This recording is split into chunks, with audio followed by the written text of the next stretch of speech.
ദിലീപ് നായകനായി വന്ന ചിത്രമാണ് പ്രിൻസ് ആൻഡ് ഫാമിലി. ചിരിക്ക് പ്രാധാന്യം നൽകിയ ചിത്രമാണിത്. നവാഗതനായ ബിൻഡോ സ്റ്റീഫനാണ് ചിത്രം സംവിധാനം ചെയ്തത്. പ്രിൻസ് ആൻഡ് ഫാമിലി തികച്ചും ഒരു കുടുംബചിത്രമാണ്. ഒരു വർഷത്തിനുശേഷമാണ് ഒരു ദിലീപ് ചിത്രം പ്രേക്ഷകരിൽ എത്തിയിരിക്കുന്നത്.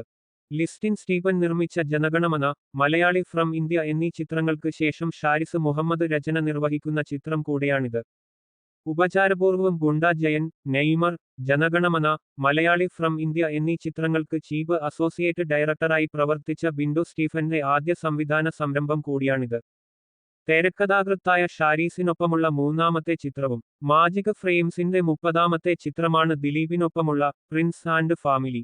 ചിത്രത്തിൽ ദിലീപിനോടൊപ്പം അനുജന്മാരായി ധ്യാൻ ശ്രീനിവാസൻ, ജോസ് കുട്ടി ജേക്കബ്, ബിന്ദു പണിക്കർ, സിദ്ദിഖ്, മഞ്ജു പിള്ള, ഉർവശി, ജോണി ആന്റണി, അശ്വിൻ ജോസ്, റോസ്ബദ് ജോയ്, പാർവതി രാജൻ ശങ്കരാടി എന്നീ താരങ്ങളും കൂടാതെ നിരവധി പുതുമുഖങ്ങളും അണിനിരക്കുന്നു.